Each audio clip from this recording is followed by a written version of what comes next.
Hello नमस्कार, welcome to Gargi news India में आस्था शर्मा। तो आइए आज की इंपॉर्टेंट अपडेट्स के बारे में जानते हैं। राहुल गांधी ने किसान यूनियन नेताओं से मुलाकात कर भारत अमेरिका व्यापार समझौते के खिलाफ देशव्यापी आंदोलन पर चर्चा की। किसान नेताओं ने मक्का, सोयाबीन, कपास, फल और मेवा उत्पादकों की आजीविका पर पड़ने वाले असर को लेकर गहरी चिंता जताई। राम मोहन नायडू ने कहा कि सरकार अगले 5 वर्षों में 50 और नए हवाई अड्डे विकसित करने का लक्ष्य रख रही है, जिससे रियल एस्टेट क्षेत्र में बड़े अवसर पैदा होंगे। उन्होंने बताया कि भारत में औसतन हर 33 दिन में एक नया हवाई अड्डा या नया टर्मिनल तैयार किया जा रहा है। बांग्लादेश में हुए आम चुनाव में बीएनपी ने भारी जीत दर्ज की है। चुनाव आयोग के मुताबिक बीएनपी को 181 सीटें मिली हैं, जबकि जमात इस्लामी को 61 सीटें और अन्य दलों को 60 सीटें हासिल हुई हैं। हालांकि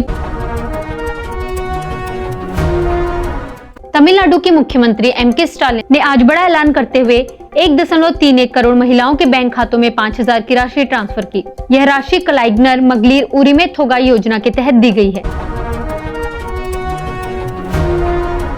संसद के बजट सत्र के 12वें दिन लोकसभा की कार्रवाई स्थगित कर दी गई। अब सदन 9 मार्च को फिर से बैठेगा।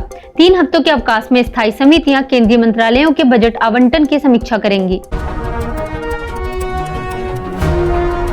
शिवसेना के इकबाल सैयद परभड़ी नगर निगम में महापौर चुने गए। कांग्रेस और निर्दलीय पार्षदों के समर्थन से 65 सदस्यीय सदन में 33 का बहुमत हासिल हुआ। भारत के प्रधानमंत्री नरेंद्र मोदी ने बांग्लादेश नेशनलिस्ट पार्टी बीएनपी के नेता तारिक रहमान को चुनावी सफलता पर बधाई दी है। बांग्लादेश नेशनलिस्ट पार्टी ने उम्मीद जताई है कि नई सरकार के नेतृत्व में भारत और बांग्लादेश के द्विपक्षीय संबंध और मजबूत होंगे। जम्मू कश्मीर की मंत्री शकीना ने कहा है कि कुछ राजनेता सोशल मीडिया का दुरुपयोग कर रहे हैं और ऐसे मामलों में सख्त कार्रवाई की जरूरत है। उन्होंने फेक न्यूज और भ्रामक सूचनाओं को लोकतंत्र के लिए गंभीर चुनौती बताया। वहीं विधायक आरएस पठानिया ने सूचना एवं जनसंपर्क विभाग में रियल टाइम निगरानी के लिए एक समर्पित मीडिया मॉनिटरिंग सेल बनाने की मांग की। राजस्थान विधानसभा राइट टू हेल्थ को लेकर मंत्री के बयान से विवाद खड़ा हो गया है। मंत्री गजेंद्र सिंह खिमसार ने सदन में सवाल उठाया, राइट टू हेल्थ पर कानून की क्या जरूरत है। उनके इस बयान पर विपक्षी इंडियन नेशनल कांग्रेस के विधायकों ने कड़ा विरोध जताया। पूर्व मुख्य न्यायाधीश बीआर गवई ने संयुक्त संसदीय समिति से कहा है कि एक साथ चुनाव कराना संविधान की मूल संरचना का उल्लंघन नहीं करता। उनका कहना है कि समकालिक चुनाव केवल मतदान की प्रक्रिया में बदलाव करते हैं, संविधान के मूल सिद्धांतों में नहीं। Oil and natural gas corporation Venezuela में अपने रुके हुए ऑपरेशन दोबारा शुरू करने के लिए निर्देशों का इंतजार कर रही है और स्थिति में सकारात्मक हलचल देख रही है। कंपनी के करीब $550 मिलियन के डिविडेंड वेनेजुएला में फंसे हुए हैं, जिन्हें वापस लाने के प्रयास जारी हैं।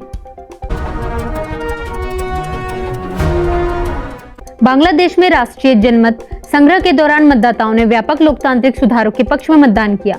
निर्वाचन आयोग के अनुसार 60.2% मतदाताओं ने सुधार पैकेज का समर्थन किया। नागालैंड के उप मुख्यमंत्री ने दीमापुर के बाहरी इलाके में हुई हिंसा के बीच शांति बनाए रखने की अपील की है। पुलिस सूत्रों ने बताया कि यह घटना मणिपुर मुद्दे से जुड़ी नहीं है, बल्कि यह एक स्थानीय मामला प्रतीत होता है। भारत के वाणिज्य सचिव ने 14th मंत्री स्तरीय सम्मेलन से पहले वर्ल्ड ट्रेड ऑर्गेनाइजेशन के प्रमुख से जेनेवा में मुलाकात की। WTO का 14th मंत्री स्तरीय सम्मेलन इस वर्ष 26-29 मार्च तक याओंडे कैमरून में आयोजित किया जाएगा। नरेंद्र मोदी ने सेवा तीर्थ कॉम्प्लेक्स में नए प्रधानमंत्री कार्यालय का उद्घाटन किया, जहां उनकी कार्यप्रणाली का मूल मंत्र भी अंकित है। केंद्रीय विस्टा क्षेत्र में बिखरे और पुराने सरकारी दफ्तरों की जगह अब यह आधुनिक और एकीकृत परिसर काम करेगा। संसद में सब्सटेंटिव मोशन एक औपचारिक प्रस्ताव होता है, जिसके जरिए सदन से किसी मुद्दे पर स्पष्ट निर्णय की मांग की जाती है। निशिकांत दुबे ने इसी के तहत राहुल गांधी की लोकसभा सदस्यता रद्द करने और उन्हें आजीवन चुनाव लड़ने से अयोग्य ठहराने की मांग की है। विपक्षी सांसदों ने कथित एप्स्टीन संबंधों को लेकर हरदीप सिंह पुरी के इस्तीफे की मांग की है। हरदीप सिंह पुरी ने इन आरोपों को निराधार बताते हुए इन्हें मजाकिया तत्व और केवल मनोरंजन मूल्य वाला करार दिया है। यूनाइटेड नेशन सिक्योरिटी काउंसिल की एक समिति ने पाकिस्तान स्थित आतंकी संगठन जैश-ए-मोहम्मद का लाल किला हमले से कथित संबंध होने का उल्लेख किया है। नई दिल्ली के रेड फोर्ट क्षेत्र में हुए भीषण विस्फोट में करीब 15 लोगों की मौत हुई और कई अन्य घायल हुए।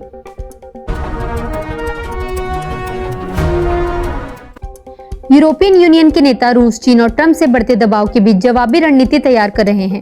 योजना में ऊर्जा ग्रिड अपग्रेड, वित्तीय एकीकरण को मजबूत करना और विलय नियमों में ढील देकर यूरोपीय कंपनियों को वैश्विक प्रतिस्पर्धा के लिए सशक्त बनाना शामिल है। यूनाइटेड स्टेट्स और ताइवान ने टैरिफ घटाने और अमेरिकी वस्तुओं की खरीद बढ़ाने के लिए समझौता अंतिम रूप दे दिया है।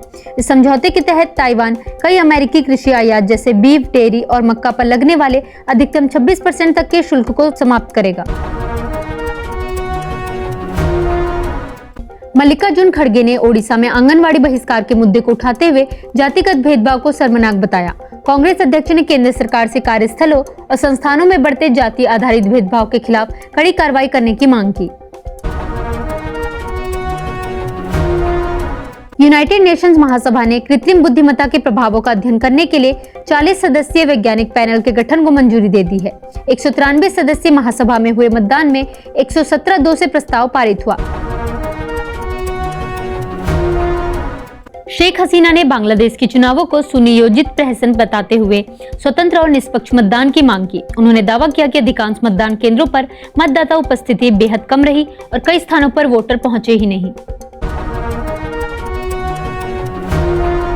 नीति आयोग की रिपोर्ट के अनुसार भारत को इलेक्ट्रॉनिक वस्तुओं के निर्यात बढ़ाने के लिए मुक्त व्यापार समझौतों का प्रभावी उपयोग करना चाहिए।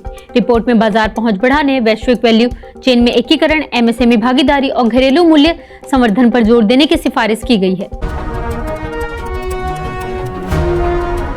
मिनिस्ट्री ऑफ एक्सटर्नल अफेयर्स ने भारत के रूसी तेल आयात पर अमेरिकी दावों का सीधे तौर पर खंडन नहीं किया। अमेरिकी अधिकारी ने कहा कि भारत ने रूसी तेल की खरीद घटाई है और अमेरिकी ऊर्जा आयात बढ़ाया है, जबकि MEA ने संयुक्त बयान को इस मुद्दे का फ्रेमवर्क बताया। केसी वेणुगोपाल ने कहा कि वह सब्सटेंटिव मोशन से डरने वाले नहीं हैं। उन्होंने इस घटनाक्रम को लोकसभा में बजट चर्चा के दौरान विपक्ष के नेता द्वारा दिए गए बयान से जोड़ा, जिसके बड़े हिस्से को बाद में कार्रवाई से हटा दिया गया था। निर्मला सीतारमण ने कहा कि भारतीय अर्थव्यवस्था को मृत बताने वाले देश की जनता का अपमान कर रहे हैं, जो विकास में योगदान दे रही हैं। उन्होंने जोर देकर कहा कि ऊंची GDP वृद्धि दर के साथ कम और नियंत्रित महंगाई बनाए रखना पूरे देश की बड़ी उपलब्धि है। लोकसभा ने औद्योगिक संबंध संहिता विधेयक 2026 को पारित कर दिया है। इस संशोधन विधेयक में निरंतरता और कानूनी निश्चितता सुनिश्चित करने के लिए सेविंग्स प्रावधान शामिल किए गए हैं, ताकि मौजूदा व्यवस्थाओं पर कोई अनिश्चितता न रहे। जांच एजेंसी ने कहा है कि AI-171 विमान दुर्घटना की चल रही जांच में अभी तक कोई अंतिम निष्कर्ष नहीं निकाला गया है। यह बयान एक इतालवी अखबार की उस रिपोर्ट के बाद आया है जिसमें दावा किया गया था कि भारतीय जांचकर्ता दुर्घटना का कारण पायलट को मान सकते हैं। तो ये थी आज की बड़ी खबरें। बने रहिए गार्ग न्यूज इंडिया के साथ। मैं आस्था शर्मा, धन्यवाद।